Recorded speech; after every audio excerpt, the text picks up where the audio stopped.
Good evening, everyone, and welcome to the Metropolitan Republican Club's webinar series. My name is Krisha Lenzo, and on behalf of the Met Club board, we're excited to have you join us. As a reminder, we have a donation link in our live chat, and we hope you'll consider making a contribution to help support our club so we can continue to bring you content-driven events such as this. Tonight, we are happy to have James O'Keefe back with us. You probably all know by now, James is the founder of Project Veritas and Project Veritas Action, has conducted some of the most consequential undercover journalism stories in our generation. These two organizations are nonprofits dedicated to investigating corruption, dishonesty, waste, and fraud in the public institutions and private sectors. James will update us tonight on the latest reportings made by whistleblowers of Twitter CEO Jack Dorsey, discussing potential future actions against their users. James is a key person behind the revolution of whistleblowing. We're incredibly grateful that he's doing the work which reporters these days just don't seem to be doing at all. And it is without a doubt that James, his courage is contagious, and we thank him for being here and for fighting for the truth. So welcome, James. Thank you. Thanks for having me. Of course. So starting off with the latest news, of course, can you tell us about Jack Dorsey's release where he discusses that he is censoring not just the president at Twitter, but potentially banning anyone who has, again, potential inflammatory language within their tweets? What's going on over there? Yeah, we had a whistleblower inside Twitter reach out to us. There you are. Whistleblower inside Twitter reach out to us, and these whistleblowers having basically a crisis of conscience. They're conflicted about what the companies are doing and starting to blow the whistle on these big tech giants. So caught Dorsey on a staff call. Jack Dorsey is currently vacationing in French Polynesia, I guess in a yurt, meditating. It's a strange situation. And he was on a staff video call with his executives. It was recorded saying the censorship is going to go well beyond Donald Trump. It's going to happen for the days and weeks beyond the inauguration. And speaking in a way that he doesn't really speak in his tweets and in his public statements. He was caught sort of privately with his staff, and then released a second installment yesterday. This is the vice president, Vijay Gadde is her name. She leads Twitter's Orwellian-sounding Trust and Safety Council. It's called the Trust and Safety Council. And I don't know if you recall, but Jack and Vijay were on Joe Rogan's podcast with Tim Pool about a year or two ago. And Vijay says that they're going to take this global, that they're going to ban potentially inflammatory content, not just any content, but potentially inflammatory content, including content about election integrity, voter fraud. So at Project Veritas, we did a few videos where we actually showed ballots being bought. That's a federal felony in Minnesota and Texas. And one of those people got arrested in Texas. But according to Twitter, that content is potentially inflammatory and could lead to violence. So it's just another step forward in this, whether it's Brave New World or 1984 or some combination of both of those books that we're entering. And I think, as I said many times, I think the only thing that these tech giants fear is exposure. They don't fear the courts. They don't fear Congress. Congress is impotent to do anything about what they're doing. And Section 230 is a very complicated policy, which, I'm even conflicted about that. So I think the only thing that we can really do is try to get them to be as honest as possible what their real intentions are. So hopefully there'll be a legion of whistleblowers that will shine some light. Let sunlight be the best disinfectant, as Vijay Gadde said on Joe Rogan's podcast. Well, how do you encourage this legion of whistleblowers to come forward, and how is their privacy protected when they do? It's a good question. The main way to get people to come forward is for people to come forward. Leadership is about leading from the front. So I can't just ask people to do this. People have to go do it, and that inspires others. So when we did this on, I believe it was Wednesday or Thursday of last week, Thursday, we saw a dozen people come forward after that. People follow, and I think right now people feel pretty hopeless, and I understand why, especially because there's a lack of equal enforcement under the law, and people feel like politics has failed them. I mean, even right now, as I have the TV in the background, Joe Biden is reversing every single executive order of Donald Trump, and it just seems like elections are becoming, people feel like the political system is failing them. So people are looking for an outside solution. They're looking for another solution to the problems facing our society. And I find that people are more willing to give up their livelihoods, or they're more willing to make a sacrifice for the greater good, for the cause of truth. And we do undercover work at Project Veritas. We really got our start basically infiltrating organizations, which is very hard to do, and very hard to do legally. It's not easy to get access to something like Google. But if you're already on the inside of these institutions, you already have all the access, but you have to give up your job and potentially a very high paying salary. And what we're doing right now at Veritas is creating endowments, creating safety nets for these people, ways to employ them. So we hope to this year break hundreds of these stories, which we think will create it's kind of a movement, this sort of be brave, do something, which is the alternative to the traditional political way of getting involved. And we're pretty sure we can accomplish that goal this year. That would be incredible. And it certainly is a grassroots movement. Are there any other organizations that you're potentially partnering with to move forward and accomplish all of this? Well, one of the main ones is Judicial Watch has been very helpful. They, in my opinion, are one of the most effective organizations, probably the most effective organization other than the Federal Society in Washington, D.C. When the FBI came after us wrongfully and deprived us of our rights to purchase a firearm, we sued the FBI and won. They helped. But everybody can be involved. And we get thousands of messages now a day. Each day, we get direct messages from people across the country, from all walks of life. People who are truck drivers or legislative aides or teachers. And sometimes they don't know what they know. They don't know that they have access to this stuff. Or maybe their sister or their cousin works for Apple, and they didn't realize that they could talk to them about maybe blowing the whistle or being an informant. Veritas is building sort of an army of citizen informants. So it takes a lot of courage to do this. I don't think it's meant for everybody, but I do find that in times of moral and political crisis, that courage tends to be more contagious, and you don't need the majority of people. You just need kind of a substantial minority of people with cojones to do the right thing. So we think that'll be quite contagious, and we think the pendulum can swing back towards truth and justice when it swings violently in the wrong direction.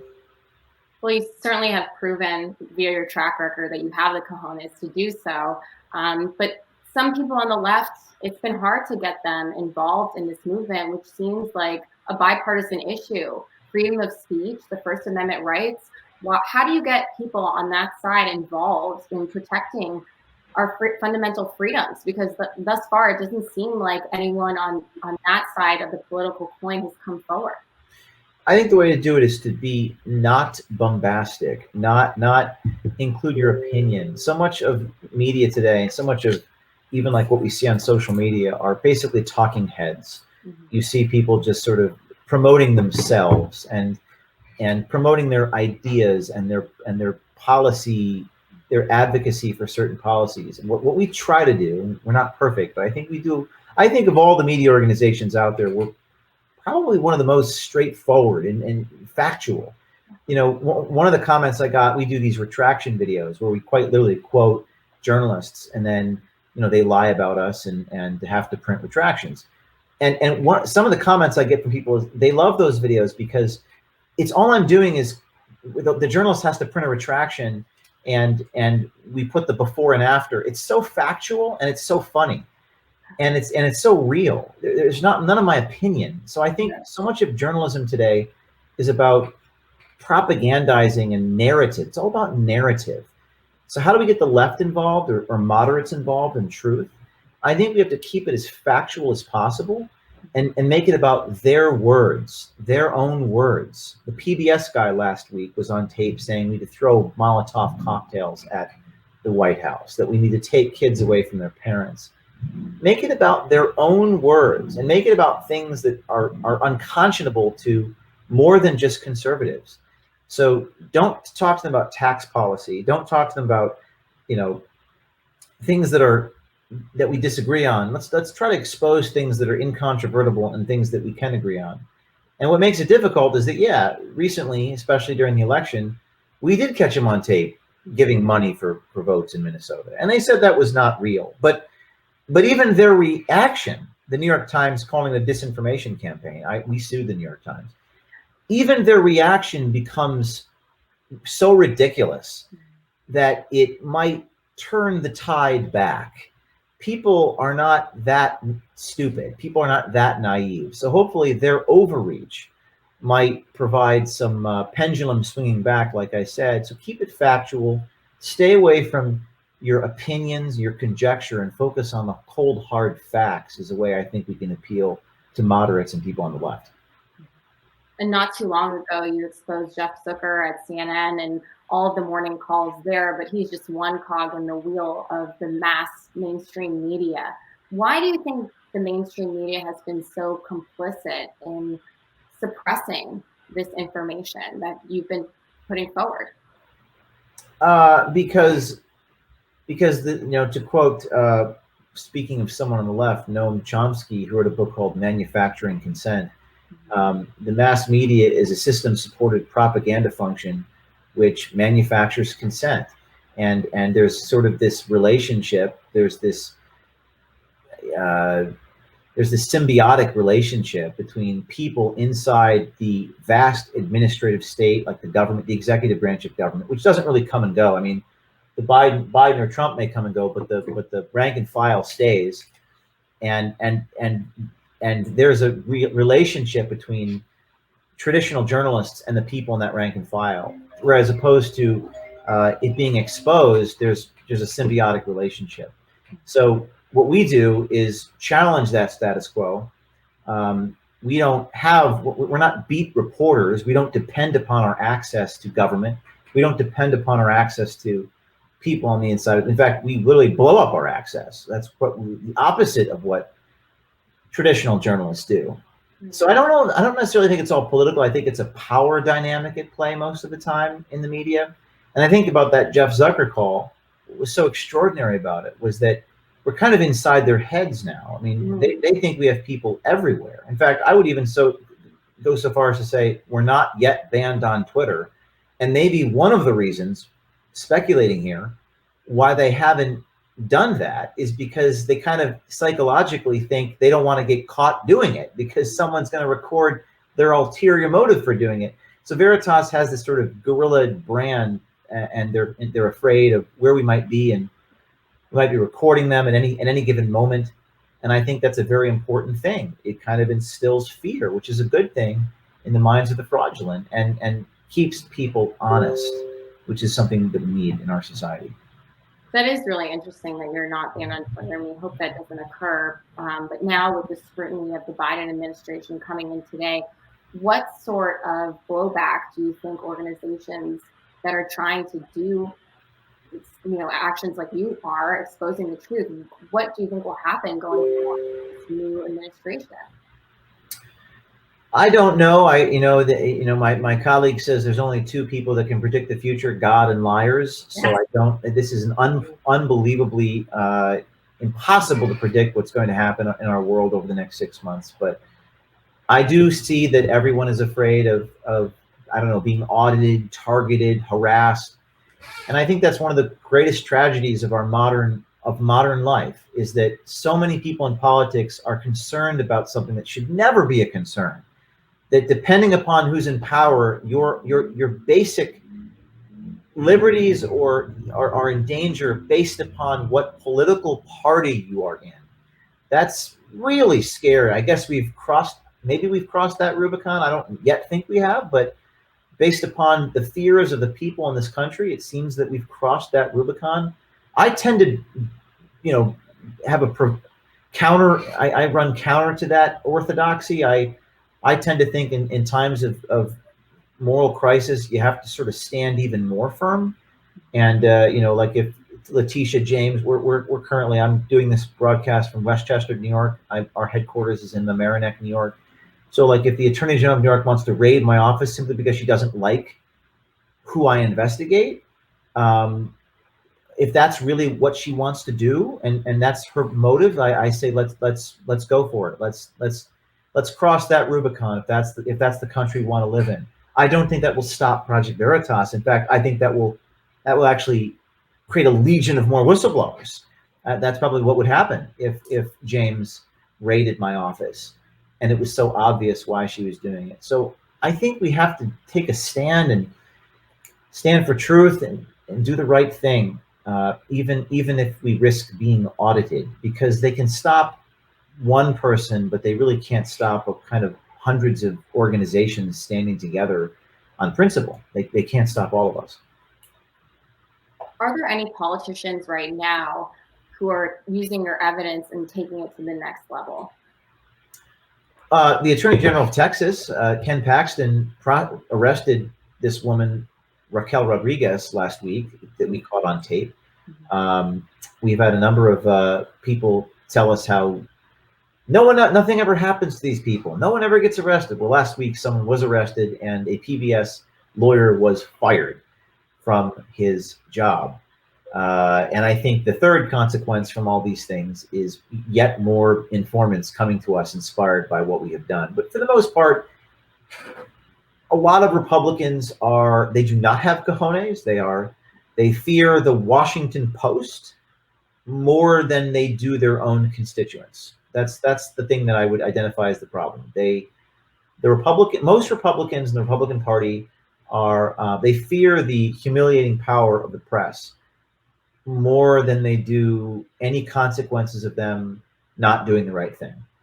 And that really is an amazing testimony to how much power CNN, the Washington Post, and Jack Dorsey has. That is why Project Veritas investigates the Washington Post, CNN, and Twitter, because we believe that these organizations are far more powerful than any branch of government. And in some ways, you might be considered, a branch of government in that you're providing oversight for these private companies that are acting as a fourth branch. But how has this criminal behavior gotten so out of control? How has it gotten out of control? Because there's been a deficit of journalism. And you're right, the fourth estate, as it's been called, the fourth estate, in order for us to exercise our rights and duties in a democracy or in a republic, or a democratic republic, I suppose, you have to be informed. You have to know what's going on. People have no idea what is going on. I mean, that one clip that we got of the PBS lawyer saying, let's throw Molotov cocktails. Do you have any idea how? And he was fired. And NPR was forced to report it. It was talked about by the mainstream media. It was wrong what he advocated. But how many other moments like these exist? Can you imagine if we had cameras rolling? I'm not sure if this is legal for me to do, but it's legal for me to publish it if someone sends it to me. A recording of the 5th floor of the FBI. Can you imagine if we had recordings inside state capitals across the country? Can you imagine the newsrooms of the Washington Post right now, what they're saying today, on this day? That would shock people. Would it outrage everyone? No. But it would outrage a majority of people. Maybe 80% of people would say that is not journalism, what I'm hearing happening in the newsroom of the Washington Post. So we have this vision to find these moments. And the more moments we find and publish, the more people will come out. It'll be kind of a kinetic energy wheel. And we have to stand firm. I think the reason people come to us is because there's no place else for them to go. Mm-hmm. We had this whistleblower who blew the whistle on the Jeffrey Epstein scandal. This was the ABC News, Amy Robach. She was an anchor for ABC News, and she was on the hot mic bemoaning how her network spiked the scandal on Epstein to protect the Clintons and the British royal family. And this individual met with me and told me that there's literally no organization that he can think of that he could trust because everyone would sell him out. And at Veritas, we just don't do that. So there's a lack of ethics. There's a lack of principle because everyone's sort of jockeying for, power, access in the media world. And sometimes you just need to stand on principle. And I think this is one of those moments in American history. People just sort of need to stand on principle. Do you think that the mainstream media will ever go back to that point where they were principled, assuming at one point they were more so relative to where we are now? I think it's going to require citizens. I think independent people have to do the journalism. It's not something that you can. Corporate media is too far gone. They have a commercial imperative, and I'm sure you're a capitalist, and to some degree I am too. But if you are so handcuffed by your commercial imperative and your profit motive, investigative journalism becomes very challenging. Litigation is something that Veritas has never settled a lawsuit, not once, and we've won every lawsuit. I can't think of any other chairman of any other media organization that can say that. And we're talking about billion-dollar companies settle lawsuits. I'm not a billion-dollar company, but we don't settle litigation because we don't ever want to bear false witness. We don't ever want to even imply that we've lied. So I think if your motive is profit, and if you're commercializing the news, and again, this is going to sound like something a leftist would say, but there's some. I tend to believe investigative reporting has no business model. It is a philanthropic sort of thing. You have to do what's right, even if it costs you millions of dollars. So in that regard, citizens have to do it. Independent people have to do it. The best journalism you're going to see are from people who are not part of the media. I mean, and there's a huge thirst, a huge hunger for real journalism, not written journalism, but video journalism, because people need to see. People need to see. Hell, even when they do see it, they say it's fake. So just describing it is not sufficient. You actually have to see it in real time. That's the standard. That requires cameras. That requires digital cameras. That requires insiders. I don't know of any other way to change things than what Veritas is doing. And your focus at Veritas right now has been on election fraud, as well as on suppression of freedom of speech in these newsrooms, which have gone amok. But Secretary Pompeo, former secretary, came out and said that China has infiltrated our government and pretty much throughout all mainstream media at this point. Is that, have you turned your attention a little bit to the CCP? Is that something that you might look into going forward? Absolutely. I mean, we've got a lot of people reaching out to us from other countries right now. Canada in particular, some European countries, they want Veritas to be in these other countries. You could say it is a target-rich environment right now. We get thousands of messages a day. I've had to convert this organization into basically a call center. This is kind of corny, but we're calling it not a helpline, but a hope line. Yeah. We're calling it a hope line, so that people DM us. We get so many DMs on Instagram, Twitter, even Proton Mail, Signal, Facebook. Everyone all over the world is messaged, scared, hopeless. So I think because if you think about it, you listen to all these radio shows, you watch all these programs, and I'm sure the thing that's going through your head is, what can I do? That's the question that everyone asks. And the answer traditionally has been, there really hasn't been an answer. It's almost like for TV, it's buy our products during the advertising break. If you're in the conservative movement, which I personally think the conservative movement has not done a very good job over the last 30 years, not since Ronald Reagan has I think the conservative movement really accomplished a hell of a lot. Their solution is usually purchase my book or attend our conference. But I think there's a hunger for a lot of people to actually do something beyond make donations. And what we're trying to do is what needs to be done, Veritas is trying to contribute, is offer people an opportunity to do something. So we're trying to catalyze this army of hundreds of thousands of people that are begging to do something, as opposed to just send our reporters out in the field. We're trying to talk to those people, those hundreds of thousands of people out there, give them those little cameras and let them run amok. that's the way we have to do it, and that's what we're trying to do at Veritas. That's why we're actually, if I can do a shameless plug here, we're looking to actually hire a position. We have dozens of employees full time. We're looking to hire a director of call center, someone who's actually done this before.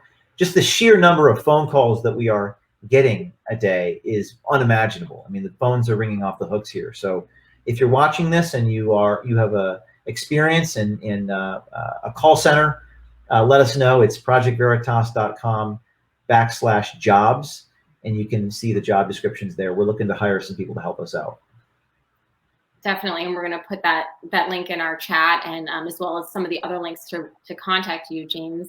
But it's no coincidence that we asked you to join us on Inauguration Day for this very reason, because as Republicans, we are feeling hopeless, and you have provided the hope line for us, because this is the only way we can pretty much give back to your point. But you inspire us to move forward and to take action. But who, just, personally, who inspires you? Who are some of the people out there right now who are propelling you to keep going forward and to keep trying to get people to spread the truth? Good question. I'd have to think about that. Okay. I think there are individuals. I mean, throughout history, there have been people that I look up to, and I spoke a little about this when I spoke to the New York Young Republican Gala a month or two ago. Some of the people throughout history that I look to, and sort of, because I know that there's going to be suffering and pain during these 4 years. I know that's going to happen. People say, "Aren't you afraid of this or that?" And I think that we'll be fine, because I don't think we're going to do anything that leads to our demise or destroys our own integrity. But I mentioned Solzhenitsyn is someone that I admire, or someone I look up to. I carry on that Gulag Archipelago book wherever I go, because I just think it's pretty poignant observation about how history repeats itself. But I think a lot of the people that are the whistleblowers, like Eric Cochran on my own team, is someone that I deeply admire. We hired him full time, but Eric Cochran is a young man. He's 26 years old, who worked for Pinterest and blew the whistle on Pinterest. He's making a ton of money working for Pinterest as a engineer, software engineer, and gave it up. He just basically gave it up, and he said, I'm basically going to be ashes one day, so I might as well do something that matters in this life. And it's important to remember. I mean, it's really touching to hear someone say that, and we kind of often forget, because we're so caught up in our day-to-day lives and being successful in the world, in our lives, and having families, and buying a house. But I think in these times, I do see more and more people sharing in what Eric was saying. And Eric is someone I deeply admire. He would not ask anyone to do what he has not done himself. That's why we hired him and made him our whistleblower advocate. But those are the sorts of people. Zach Voorhees, the Google whistleblower, he basically said he left Google as an act of atonement to clear his conscience, because he could not live with what the company was doing. And I don't know. I mean, these are heroes of mine, because they are putting the right thing and the truth above everything else. And it's almost like, to them, it's a choiceless choice. They have to do this. They cannot live with their reality facing our country. And that's not how most people view things. But I think increasingly that will be how more people view things, because people are much more engaged and passionate right now. So I kind of look to some people throughout history. I look to some of these insiders who provide me the fuel, the inspiration to continue. And I'll tell you one quick story. Yeah. The day of the Capitol insurrection, as they're calling it, I was in a hotel room in town when the people were storming the Capitol, and I was watching it live on TV. I was sitting with a whistleblower in a hotel room. I was sitting with a person inside the Department of Homeland Security. This is a person who is currently inside DHS, and she watched that happen and turned to me and said, "That's it. I'm going to be recording everything." So for me, I was fired up. While everyone else is depressed and cynical and hopeless, I'm just completely fired up, thinking, "Wow, these are the times that try men's souls," to quote Thomas Paine, and it's time to fire up a bunch of people like this individual inside DHS. And I asked this person, "Well, aren't you afraid?" And it was said to me, it was almost besides the point, their own welfare. It was just the need for people to see what's going on is so important. That's all that matters. And they're willing to risk whatever it takes for the people to know. So those are the things that inspire me and give us hope. And I think it'll give a lot of people hope. It definitely does. And we at the Met Club are in full support. And our last question to you is, how can we support you? Obviously, you mentioned the new job openings given your efforts, but can you let us know how we can get in touch with you? I think there are 3 or 4 ways you can support us today. The first is to share our videos. That's easy. Everyone can do that. Now, if you can add us on Telegram, you can actually embed the videos in your own Twitter. So even if they ban us, even if that were to happen, we can distribute the content via proxy. So that's the first way. The second way is to donate. We're a nonprofit tax-deductible foundation. That you can always do that. The third way is to contact us and be a whistleblower, or someone you know might be a whistleblower.